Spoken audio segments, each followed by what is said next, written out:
الصلوات أيضا فاقرأ واشكر لربك. Chers frères et sœurs, salam alaikum wa rahmatullahi wa barakatuh. Et Ramadan Mubarak béni à toutes et à tous. Nous remercions Allah subhanahu wa ta'ala de nous avoir prêté vie jusqu'à ces jours bénis pour en profiter. Au moment peut-être où nous avons et nous connaissons certes, chacun dans son entourage, des gens qui ont espéré, qui ont jeûné avec nous l'année dernière et qui ont espéré, comme la longue espérance que nous avons tous, j'aurai d'autres mois de Ramadan et je me rattraperai. Malheureusement, pour tous et tous ceux qui ont perdu un proche dans ces circonstances, nous adressons toutes nos condoléances et il a besoin, toutes ces personnes ont besoin, comme nous tous, d'une qualité importante que nous évoquerons aujourd'hui. Nous sommes dans des jours bénis. Nous n'imaginons pas la valeur des jours que nous vivons. Ce mois est tellement extraordinaire que nous pourrons, malgré que tout ce que nous connaissons là-dessus, nous pouvons parfois rater des choses, parfois passer à côté de certaines choses. Donc c'est pour ça, aujourd'hui, Inch'Allah, nous retrouvons pour évoquer un sujet très important. Une très belle recette que nous pouvons nous en passer. Réussir dans la vie d'ici-bas et dans l'au-delà, c'est le rêve de chacun parmi nous. Atteindre le bonheur, être bien, réaliser ses objectifs, réaliser ses rêves, c'est ce que cherche chacun parmi nous. Allah subhanahu wa ta'ala qui nous a créés pour un but précis, ne nous a pas laissés comme ça. Et à travers sa parole, le Coran, Allah subhanahu wa ta'ala nous a donné la recette. La recette pour réussir. Mais est-ce que juste réussir pour l'au-delà, avoir le paradis? Non. Allah subhanahu wa ta'ala, s'il nous a fait la religion, c'est pour notre bonheur d'abord ici-bas. Et beaucoup parmi nos frères et nos sœurs se trompent. Nous dégageons même et nous donnons une fausse impression, une fausse information. Comme quoi l'islam est venu pour que nous allions au paradis.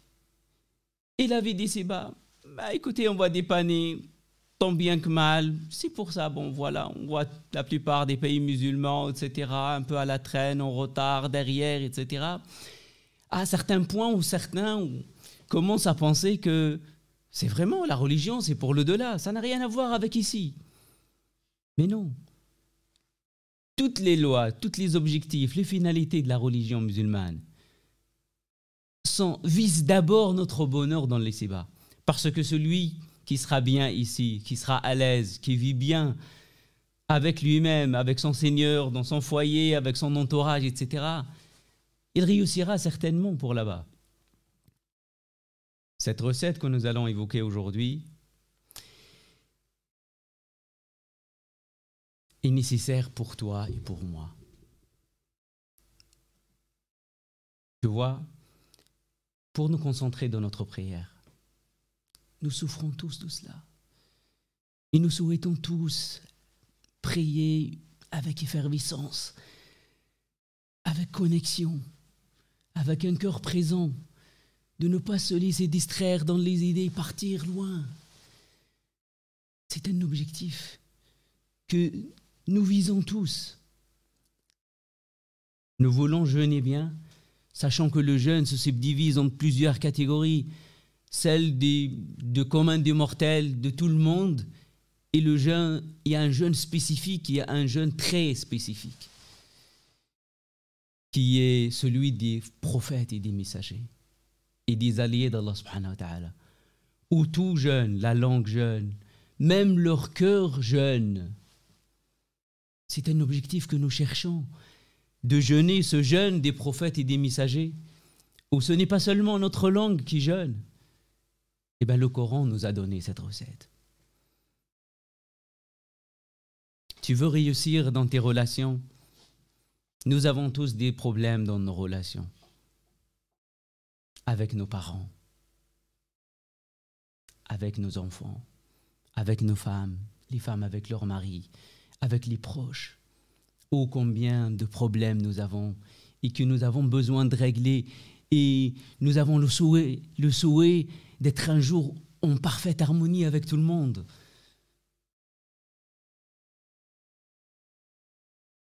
Cette recette nous permettra aussi d'améliorer notre comportement. Avoir le comportement qui avoisinerait, qui rapprocherait, qui se rapprocherait de celui du prophète sallallahu alayhi wa sallam, qui était un Coran qui marche sur terre, comme disait notre mère Aïcha radiyallahu anha.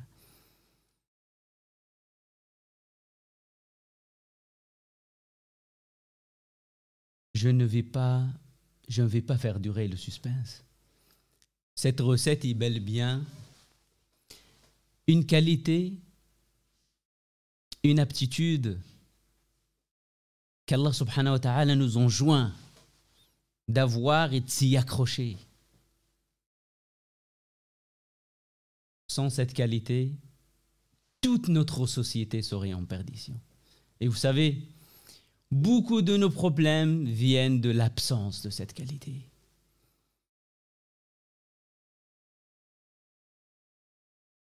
Notre frère qui n'a pas réussi ses études, pourquoi?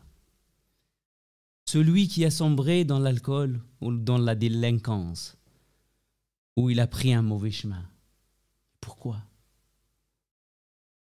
Celui qui a commis un meurtre, un vol, un crime.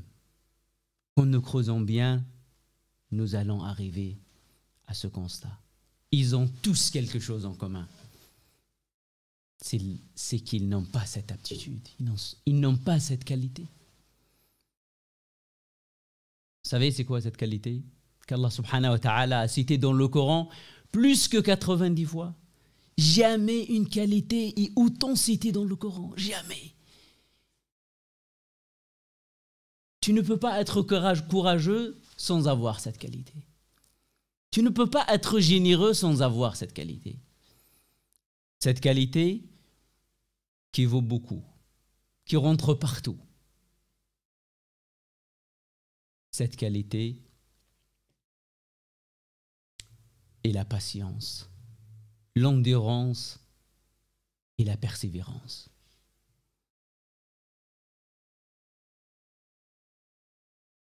C'est la clé de l'univers.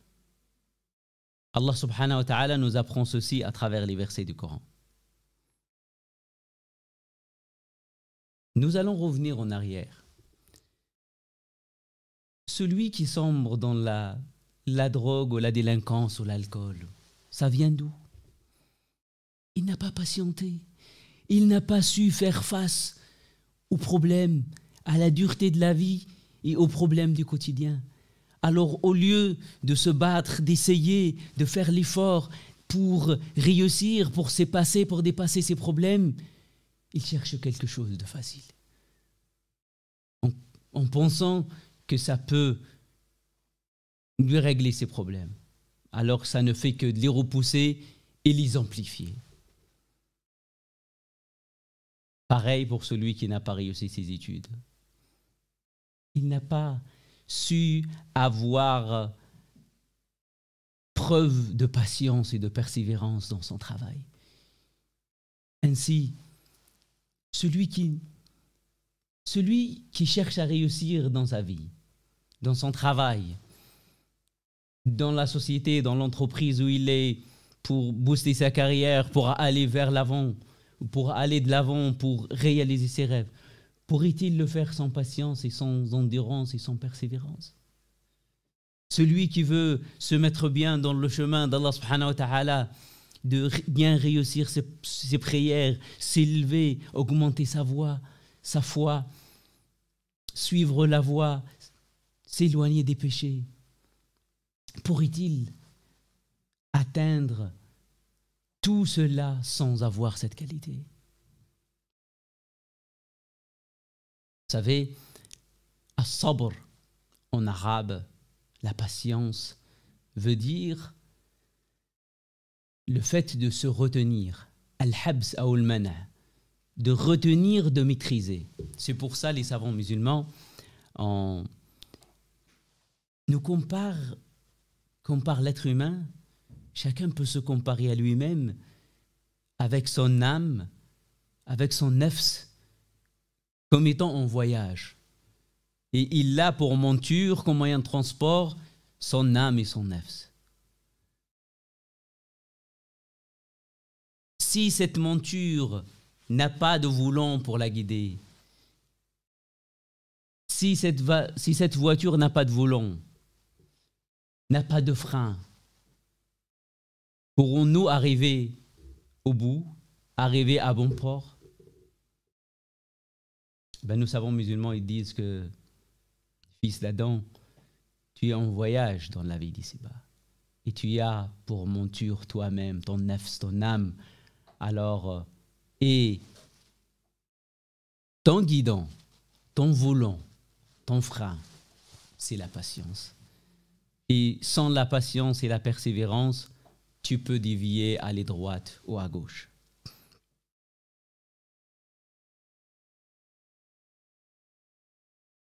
Allah subhanahu wa ta'ala nous dit quelque chose.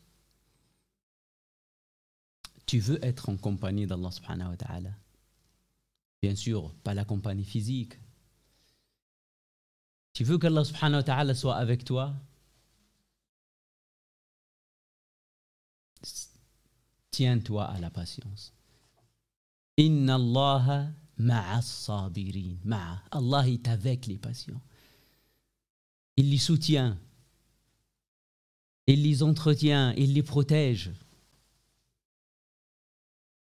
Allah subhanahu wa ta'ala annonce la bonne nouvelle à ceux qui patientent et qui persévèrent et qui endurent.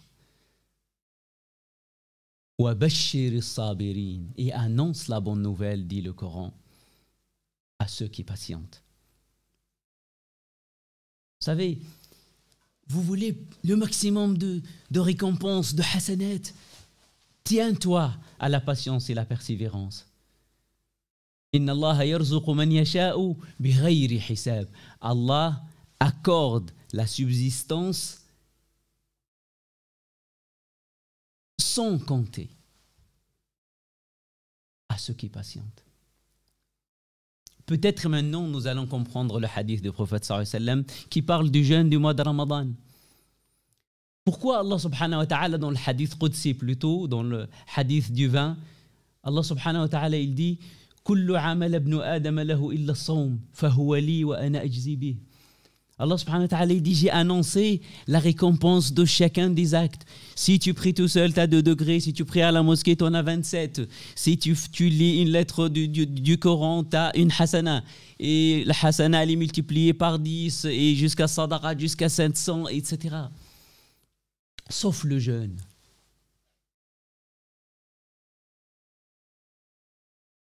Vous savez pourquoi? Parce que le jeûne est l'école de la patience. Ramadan, madrasatu sabr. Ramadan vient nous rappeler cette qualité, vient nous remettre en entraînement. Celui qui l'a délaissé ou qui était à un certain moment insouciant, l'a oublié, il lui rappelle cela. Tu dois être patient. Et c'est pour ça, celui qui jeûne, Allah il lui verse tellement de récompenses que même les anges qui d'habitude écrivent dans les registres combien tu as eu de hasanat, de récompenses, n'arrivent pas à compter. Ils écrivent, lui, il a eu comme récompense ce que Allah subhanahu wa ta'ala l'a voulu, comme Allah subhanahu wa ta'ala l'a descendu. C'est tellement énorme que même les anges avec toutes les qualités qu'ils ont, n'arrivent pas à compter la récompense de celui qui est patiente et celui qui jeûne, qui ne fait que de patienter. C'est pour ça, la définition même du saum, du jeûne, est celle même de sabr. C'est le habs, c'est le fait de se retenir, de ne pas faire, de s'abstenir. Al-imtina' ou al-habs, de se retenir et de s'abstenir, de manger, de boire et dans la définition juridique. Mon frère, ma sœur, tu veux qu'Allah subhanahu wa ta'ala t'aime? Tu cherches l'amour d'Allah subhanahu wa ta'ala. Tu cherches la proximité d'Allah subhanahu wa ta'ala. La patience. Inna Allah yuhibbu as-sabirin. Voilà ce qu'Allah subhanahu wa ta'ala nous annonce dans le Coran et dans son mois de Coran. Allah, certes, aime les gens patients et endurants. Toi qui veux être pionnier, qui veux être aller de l'avant, qui veux être leader de ta vie, qui veut avoir de l'influence dans ta vie même, dans ton entourage, faire du bien, le recommander, partir de la vie en laissant des traces. Tu as besoin de cette recette. Tu ne peux y arriver et réaliser ce que tu veux. Et tous ces rêves, tous ces beaux rêves sans cette qualité. Tu auras besoin de deux choses. De définir l'objectif et de patienter et de persévérer pour l'atteindre. Et d'avoir al-yaqin, d'avoir cette certitude que tu prends le chemin, tu fais les causes, tu fais ce que tu dois faire, tu comptes sur Allah subhanahu wa ta'ala et tu y arriveras. Certes, Allah subhanahu wa ta'ala, il te rassure. Vous savez, être meilleur dans la vie, tu ne peux pas être meilleur sans être endurant et patient. Même Allah subhanahu wa ta'ala, même parmi les prophètes, vous imaginez? Vous savez que les prophètes et les messagers sont 10 degrés et qu'Allah subhanahu wa ta'ala a préféré certains. Ces messagers, ce qu'on nous pourrons traduire dans le sens, Allah subhanahu wa ta'ala, nous avons préféré les uns sur les autres. Et il y en a certains, Allah subhanahu wa ta'ala les appelait les prophètes confirmés, ou les azm. Sayyidina Adam, notre père Adam, ne fait pas partie de ces gens-là. Vous savez pourquoi? Parce qu'à certains moments, il a eu une faiblesse. Il a désobéi à Allah subhanahu wa ta'ala. Il a mangé de l'arbre. Allah subhanahu wa ta'ala dans le Coran, il dit Adam nasiya wa lam najid lahu azma. Adam, comme si Allah subhanahu wa ta'ala, il lui reprochait de ne pas avoir cette volonté qui se confirme et qui se réalise et qui se concrétise avec la patience et l'endurance. Sayyidina Yunus, celui qui a été avalé par la baleine, Dhunnoun, Allah subhanahu wa ta'ala lui reproche de ne pas être patient. Il le reproche aux prophètes, aux messagers, aux meilleurs des créatures. Que dirons-nous pour nous-mêmes? Il devait rester, faire l'effort avec son peuple, être endurant, les appeler, même s'ils ne l'écoutent pas, etc. Mais Sayyidina Yunus, à certains moments, il s'est fatigué, à certains moments, il a eu une baisse peut-être de motivation, je ne sais pas comment. Le Coran l'explique bien à travers ce verset. Il s'est fâché, il est parti. Et c'est à cause de ça qu'Allah subhanahu wa ta'ala l'a éprouvé, l'épreuve du bateau et de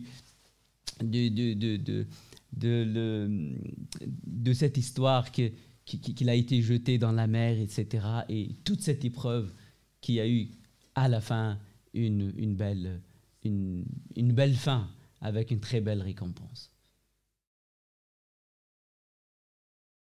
Alors que Sayyidina Muhammad et les autres prophètes, les 5, ils ont eu cette qualité de d'être les premiers des prophètes et des messagers. Regardez, est-ce que vous savez pourquoi le Coran, quand un tiers du Coran, c'est quoi? Vous le savez très bien. C'est des histoires de prophètes. Mais est-ce possible que le dernier livre qu'Allah subhanahu wa ta'ala a envoyé depuis le ciel pour connecter la terre contient un tiers d'histoire? Pour quelle raison? Pour quel but? Suivez les histoires des prophètes, mais concentrez-vous surtout sur la fin. Lisez l'histoire de Sayyidina Yusuf. À la fin, qu'est-ce qu'il dit, Allah subhanahu wa ta'ala? Inna al-aqibata lil muttaqin. La bonne fin, certes. La réussite, c'est pour ceux qui craignent Allah subhanahu wa ta'ala. لقد كان في قصصهم عبرة. À chaque fois, Allah subhanahu wa ta'ala, il nous donne la leçon très souvent à la fin de l'histoire. Et cette patience, Allah subhanahu wa ta'ala, il nous la donne comme leçon dans les histoires de beaucoup de prophètes. Et nous allons y revenir pour d'autres qu'on n'a pas encore cités. Voulons-nous gagner dans tous les domaines? Veux-tu la victoire, mon frère? Veux-tu la victoire, ma sœur? Allah subhanahu wa ta'ala, il nous pose la condition.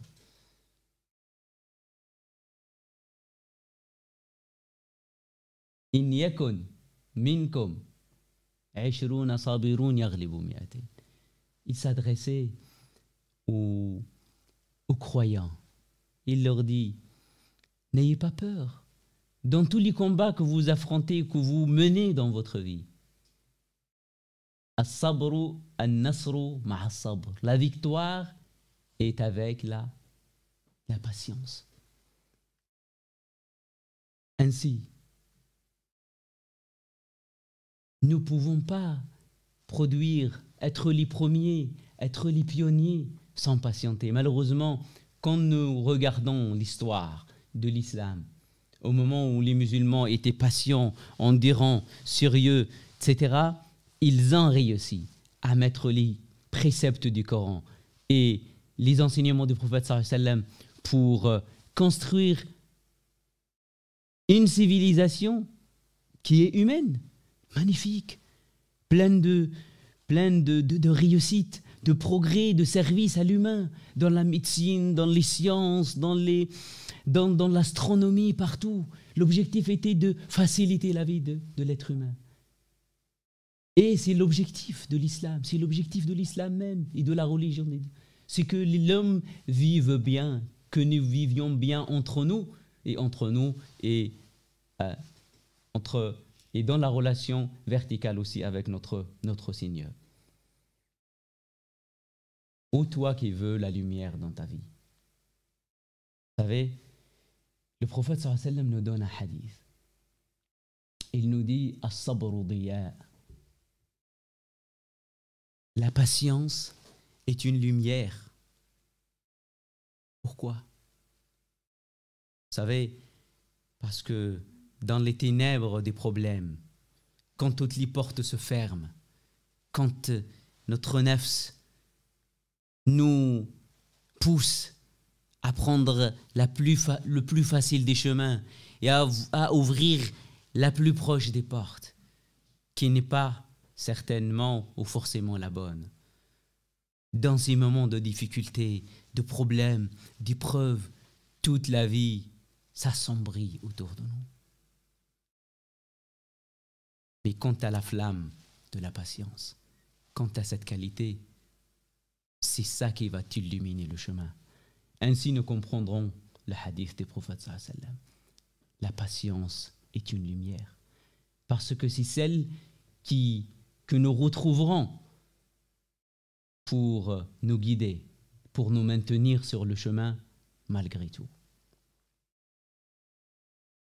Nous nous réveillons le matin,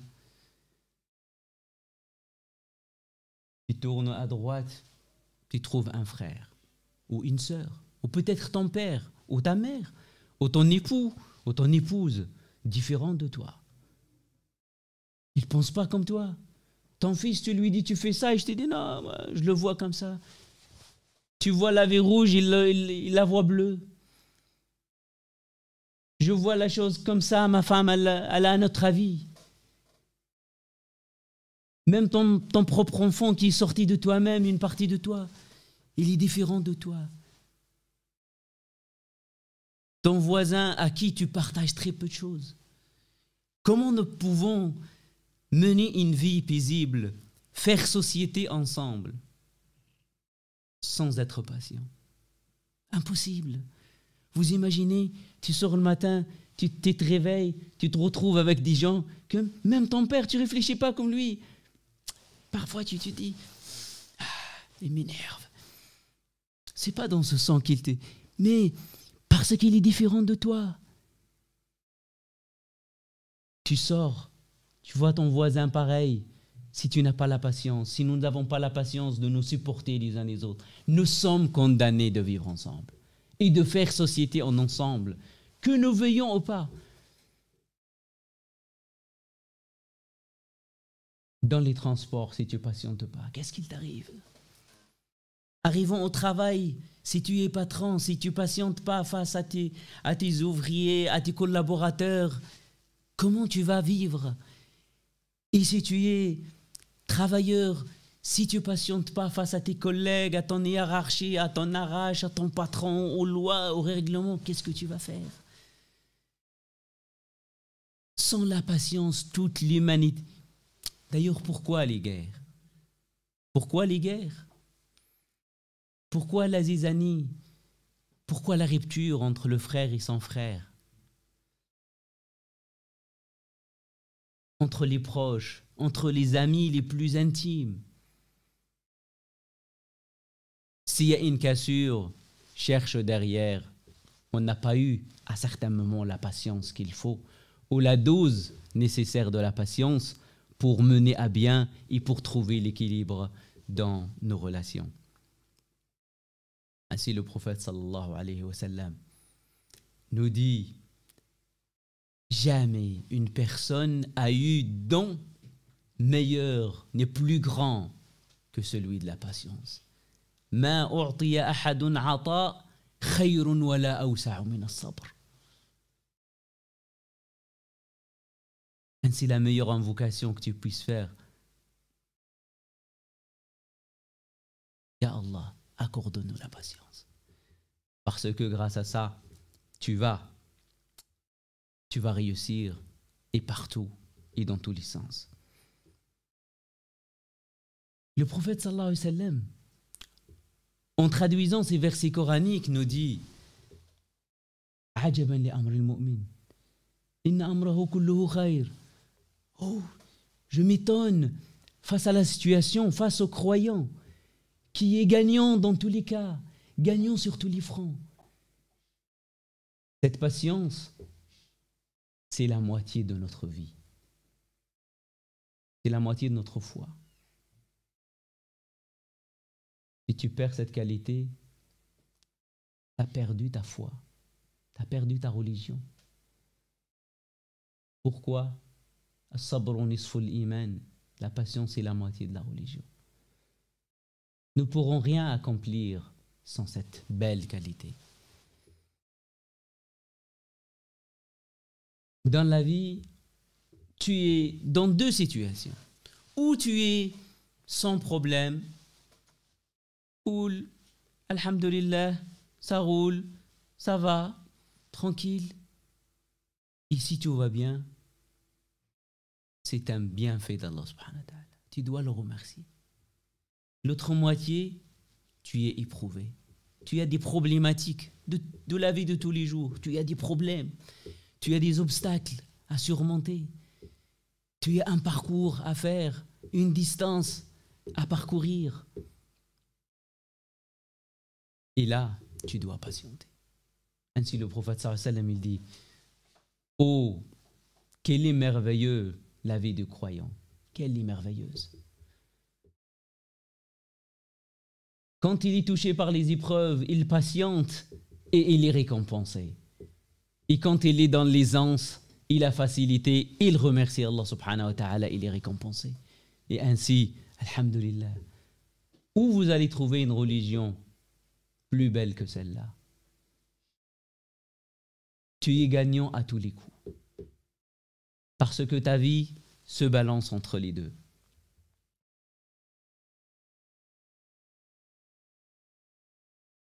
Donc, ne soyons pas étonnés si, en récitant les beaux noms d'Allah subhanahu wa ta'ala, les 99 que beaucoup d'entre nous connaissent, et certains, alhamdulillah, mémorisent, mais meilleur encore sont ceux qui arrivent à les mettre en pratique et à s'en inspirer dans son quotidien. C'est quoi le dernier beau nom d'Allah subhanahu wa ta'ala? Ar-Rashid, l'avant-dernier et le dernier, As-Sabour. Allahu Akbar. As-Sabour, c'est une formule d'exagération dans la patience. Allah subhanahu wa ta'ala. Regardez, le prophète sallallahu alayhi wa sallam, il nous dit, il n'y a pas une patience comparable à celle d'Allah subhanahu wa ta'ala. Vous savez pourquoi? Allah nous crée, nous sort du néant, de rien. Il nous accorde l'existence, la vie, les bienfaits, l'ouïe, l'odorat, nos sens, notre corps, la santé, nos biens, ce que nous possédons, nos relations, nos parents, les frères, les sœurs, toutes les belles relations, le bel entourage qu'on a. Et il nous donne les opportunités, il nous protège, il nous donne tout. Après, beaucoup d'entre nous deviendront renégats, le rejettent. C'est pour ça que de ne pas le reconnaître, c'est ça ce qui s'appelle kufr et kufran. C'est le fait de renier le bienfait. Kufrun ni'ma. Que de ne pas reconnaître le Seigneur de cet univers est une... Tu renies tous les bienfaits que ce Créateur t'a donné et a mis à ton service. Et il a mis l'univers entier, l'a assujetti à toi, l'a mis à ton service. Et malgré que, combien de milliards de gens et d'êtres humains désobéissent à Allah subhanahu wa ta'ala.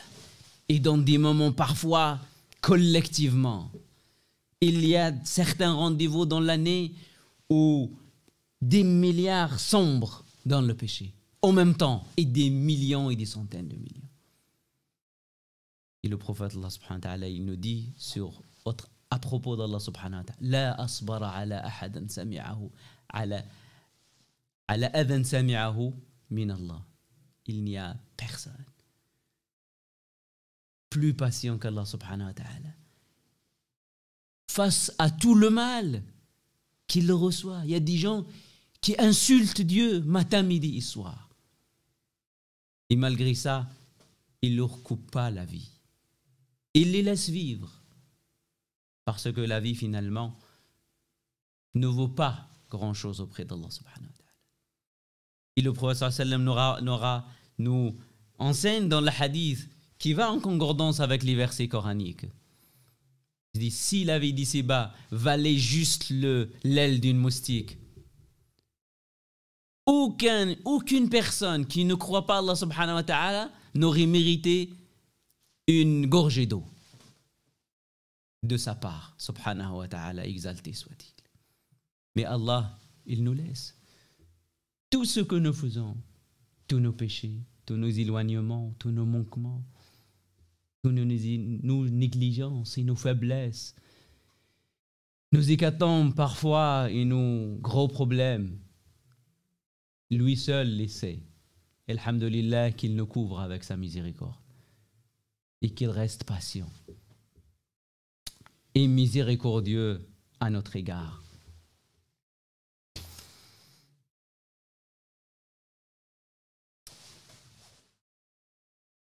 Dans toute notre vie, nous avons besoin de cette belle qualité finalement. Et là maintenant, nous comprenons pourquoi plus que 90 fois. Vous imaginez quelqu'un être et devenir généreux sans être patient? Supportes-tu de te lever très tôt le matin, dans le froid, l'hiver, l'été, pour aller travailler, suer, labourer, et finalement ce que tu gagnes, tu viens en dépenser et en donner pour les autres? Si tu n'es pas patient, si tu n'as pas cette qualité, donnerais-tu un centime? Wallah, tu ne le donneras pas. Peux-tu devenir courageux ou courageuse sans avoir la patience? Impossible. Ça ne se réalise pas.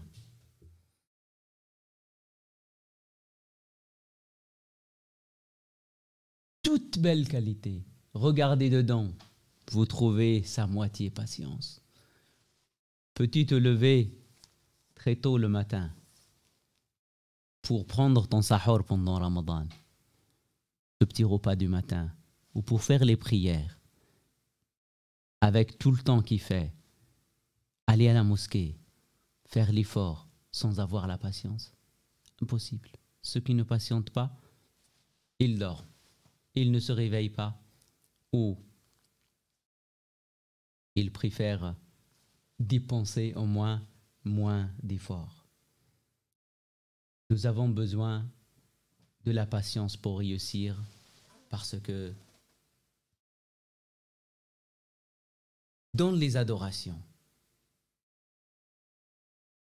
face au péché et face aux épreuves, et c'est les trois états de notre vie, où tu es en péché parce que tu es tenté, et là tu dois t'accrocher à la patience pour surmonter, pour baisser ton regard.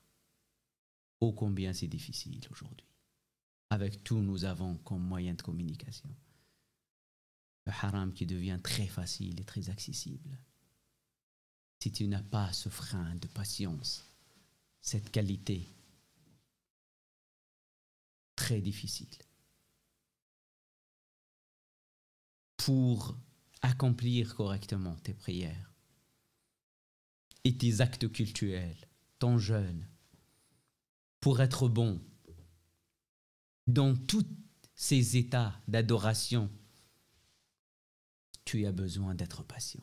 Et tu as besoin de cette qualité, de la développer. Sinon, on est dans le péché. Et face au péché, il n'y a que la patience qui peut nous sauver. Sinon, après, il y a les épreuves de la vie. Il y a la maladie. Et Allah subhanahu wa ta'ala annonce une grande récompense à celui qui patiente. Tous nos frères et nos sœurs qui nous écoutent et qui ont une maladie, qui souffrent quelque part, d'une maladie chronique ou temporaire.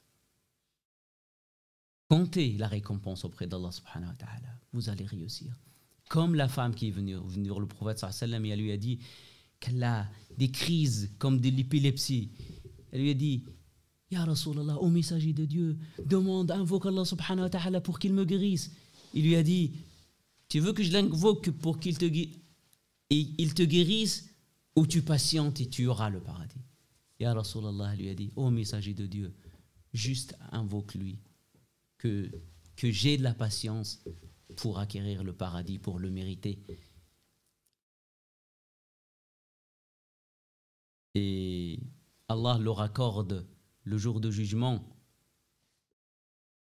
un bel arbre dans le paradis. On l'appelle Shajaratul Hamd. Pour toutes les personnes qui souffrent, le prophète sallallahu alayhi wa sallam vous annonce la bonne nouvelle. Il vous dit, avec votre patience, même la piqûre d'aiguille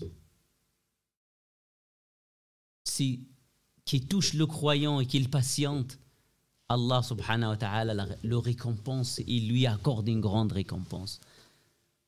Alors, Et il vous dit aussi, patientez, parce que toutes les personnes les plus croyantes, ce sont les plus éprouvées.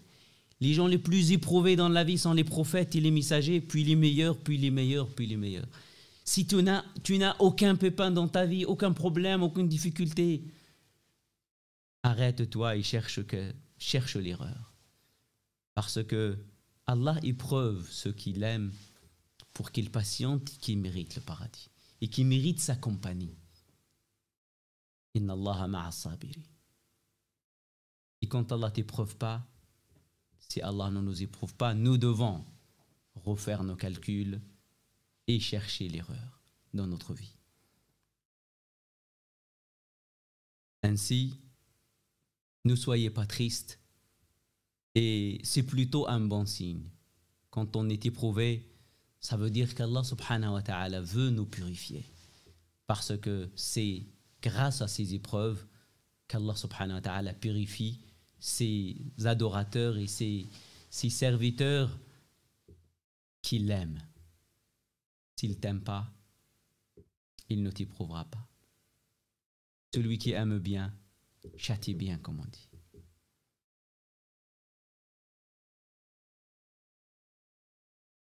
Nous allons clôturer avec deux petits exemples où le prophète que l'islam, que le Coran a cité. Vous savez, c'est magnifique que nous essayons quotidiennement comme ça de rester connectés au Coran. Et nous, à la Faculté des sciences islamiques de Paris, et ça je vous incite à aller jeter un coup d'œil sur nos réseaux, nous proposons plein d'activités, toute une académie ouverte et gratuite pendant le mois de Ramadan pour vous accompagner, qui s'appelle Ramadan Open Academy de la Faculté des sciences islamiques de Paris. Et exactement là-dedans, et c'est de ça que je voulais parler, tous les jours, un professeur qui va vous lancer un appel à méditation pendant 5-6 minutes pour résumer le chapitre de la journée, ou à peu près les 20 pages qu'on devrait théoriquement lire tous les jours pendant le mois de Ramadan, au moins pour arriver à la fin de Ramadan avec 600 pages, ce qui représente les 60 hizb ou les 30 juz, 30 chapitres ou le Coran en entier. Et là-dedans, vous allez avoir ces histoires en détail. Donc, je vous incite à aller chercher les chroniques de Ramadan ou les méditations coraniques que nous vous proposons, qui vous accompagneront tous les jours sur nos horizons, Inch'Allah. Sayyidina Ayoub, le prophète Job. Une très belle histoire, un très beau personnage qui incarne et qui nous enseigne comment devons-nous être patients. Sayyidina Ayoub, qui a été longtemps en bonne santé, riche. Il a eu, disent les versions, 14 enfants, un foyer plein, il était bien. Et un de ces jours, Allah subhanahu wa ta'ala l'éprouve. Et il va commencer à perdre. Il va commencer, et c'est un défi lancé par Shaitan, qui a demandé à Allah subhanahu wa ta'ala l'autorisation qu'il soit éprouvé. Et il commençait à perdre ses enfants, à perdre ses biens, à même tomber malade, d'être incapable physiquement de bouger, jusqu'à ce que son corps était plein de vers. Et sa femme le suppliait pour invoquer Allah subhanahu wa ta'ala de le guérir et de le sortir de cette situation. Il lui dit: ne devrais-je pas être patient? Allah m'a donné tant d'années de facilité, il m'a éprouvé juste quelques mois et je vais me plaindre. Il m'a donné tant d'enfants, il m'en a laissé, il m'a donné, il lui dit toujours, il m'a laissé quand même des bienfaits malgré toutes les épreuves. Et quand il a bougé ses lèvres pour invoquer Allah subhanahu wa ta'ala, il n'a pas demandé guérison directe. Il a dit, Ya Allah, Ya Rabb, ô Seigneur, le mal m'a touché et tu es le plus miséricordieux. Par honte de demander à Allah subhanahu wa ta'ala le guérir, par honte de ne pas pouvoir patienter au moins plus longtemps, au moins la moitié des années où il était bien. Qu'en faisaient certains des compagnons du prophète sallallahu alayhi wa sallam. Zubayr, quand il a été atteint d'une maladie et on devait lui couper le pied. Et quand on lui a dit, quand on lui a coupé les pieds, et les gens ils viennent, oh dommage, malheureusement, etc. Il a dit, subhan, Allah m'a donné 2 mains et 2 pieds. Il m'en a juste repris un pied. Il m'a laissé tout le reste.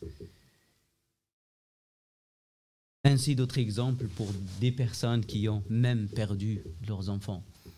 Donc, chers frères et sœurs, enjoignons-nous à cette qualité. Essayons-nous d'être patients. Faisons l'effort. Faisons l'effort de lire le Coran. Et nous sommes dans les journées du Coran, le mois du Coran.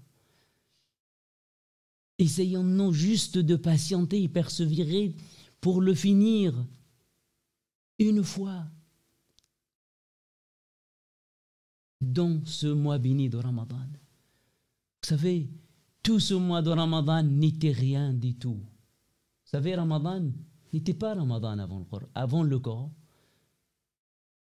Le mois de Ramadan était un mois comme les autres, un jour. Jusqu'au jour où le Coran a été révélé au prophète sallallahu alayhi wa sallam. Ainsi Allah subhanahu wa ta'ala, dans le Coran même, quand il nous parle de Ramadan, qu'est-ce qu'il nous dit? Est-ce qu'il nous dit, c'est le mois du jeûne, c'est le mois de... Allah subhanahu wa ta'ala dit, Shahru Ramadan alladhi unzila fihi al-Qur'an. Le mois du Ramadan est celui dans lequel le Coran a été révélé. Comme si ce Coran est la première spécificité. Ramadan n'était rien et grâce au Coran, il est devenu le meilleur des mois. Le prophète sallallahu alayhi wa sallam était un homme ordinaire et grâce au Coran est devenu ce personnage magnifique, ce bel homme que nous essayons de ressembler et de suivre. Laylatul Qadr, la nuit de la valeur du destin, elle était une nuit ordinaire avant la descente du Coran. La Mecque, Allah a révélé le Coran sur le prophète sallallahu alayhi wa sallam, il est devenu le meilleur homme. À la Mecque est devenu le meilleur des endroits. Pour cette communauté qui devrait être la meilleure des communautés. Ce Coran devrait rendre tout meilleur grâce à ses enseignements. Essayons-nous au moins de avoir cette persévérance pour nous verser dans la lecture du Coran et dans sa méditation.